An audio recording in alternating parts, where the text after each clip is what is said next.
Assalamualaikum warahmatullahi wabarakatuh. Kali ini saya akan mempresentasikan PPT saya yang berjudul Pemakaian Huruf dan Tanda Baca.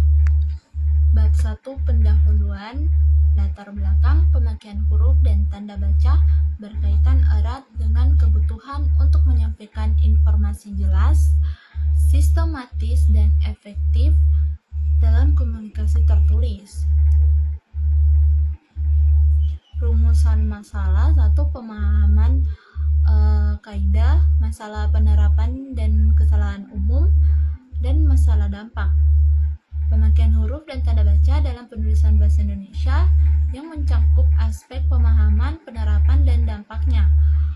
Rumusan masalah ini dapat disesuaikan dengan berbagai konteks seperti penelitian ilmiah, pendidikan, atau analisis media.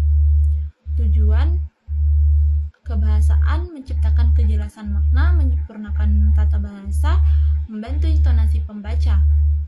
2. Tujuan komunikatif: mempermudah pemahaman pembaca, menghindari ambiguitas, menyampaikan pesan secara tepat.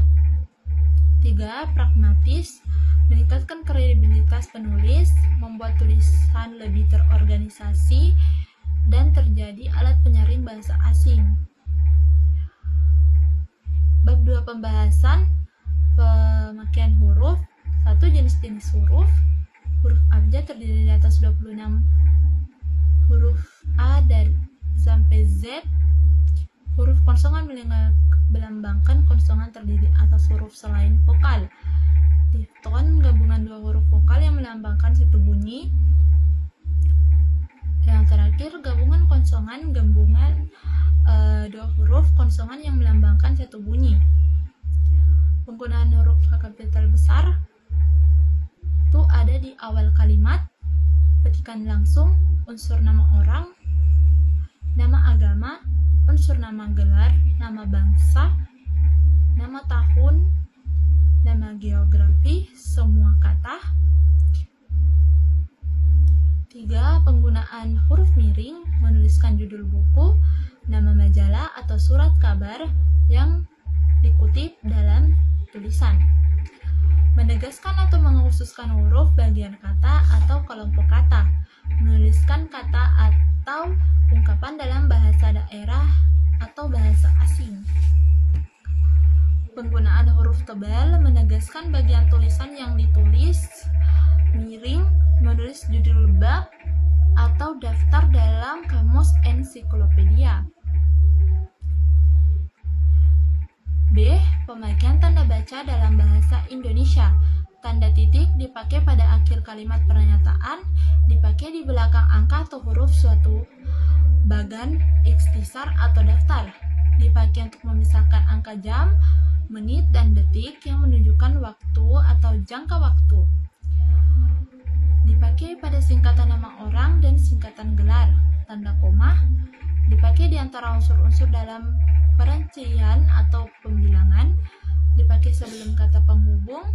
Dipakai untuk memisahkan anak kalimat dari induk kalimat. Dipakai di belakang kata seru atau sapaan. Dipakai untuk memisahkan petikan langsung dari bagian kalimat. Dipakai di antara nama orang dan gelar akademik yang mengikutinya.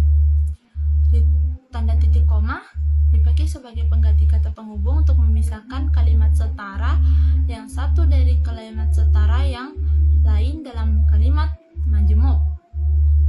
Dipakai pada akhir perincian yang berupa klausah. Tanda titik dua dipakai sebagai dipakai pada akhir suatu pernyataan lengkap yang diikuti perincian atau penjelasan. Dipakai sesudah kata atau ungkapan yang memerlukan perincian. Dipakai dalam teks drama sesudah kata yang menunjukkan pelaku. Tanda hubung menyambung suku kata yang terpisah oleh pergantian baris, menyambung unsur-unsur kata ulang, menyambung awalan dengan bagian kata yang di belakangnya atau akhiran dengan bagian kata yang di depannya pada penempatan kata yang dieja. Tanda pisah membatasi penyisipan kata atau kalimat yang memberi penjelasan di luar bangun kalimat, kan adanya keterangan aposisi atau keterangan lain. Dipakai di antara dua bilangan, tanggal atau tempat dengan arti sampai dengan. Tanda tanya dan tanda seru. Tanda tanya dipakai pada akhir kalimat tanya dan tanda seru dipakai mengakhiri ungkapan atau pernyataan yang berupa seruan atau perintah. Tanda petik dan tanda petik tunggal. Tanda petik ganda mengapit petikan langsung dari pembicara naskah atau bahar tertulis, mengapit judul sajak, lagu, bab buku, dan lain-lain. Tanda petik tunggal mengapit petikan yang terdapat di dalam petikan lain, mengapit makna, terjemahan, atau penjelasan kata. Tanda kurung dan tanda kurung siku. Tanda kurung mengapit tambahan keterangan penjelasan, mengapit keterangan atau penjelasan yang bukan bagian utama kalimat. Sedangkan tanda kurung siku mengapit huruf kata atau kelompok kata sebagai koreksi atau tambahan pada naskah orang lain. Yang terakhir, tanda elipsis dipakai dalam kalimat yang terputus-putus, menunjukkan bahwa ada bagian naskah yang dihilangkan. Penutup. Huruf dalam bahasa baik.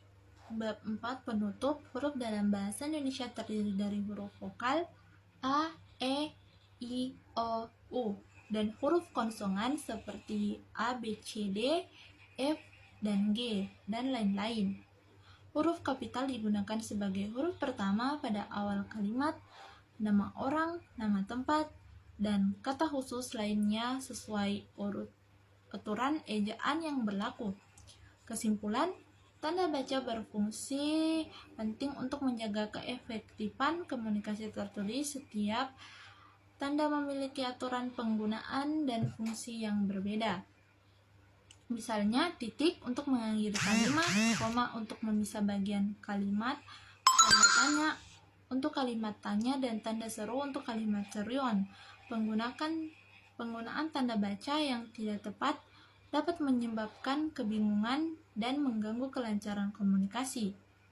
Oleh karena itu, pemakaian huruf dan tanda baca yang benar sangat perlu dipahami dan dipraktikkan agar komunikasi tulis dapat berjalan baik dan jelas. Baik, terima kasih. Itulah tadi presentasi dari saya. Sekian, wassalamualaikum warahmatullahi wabarakatuh.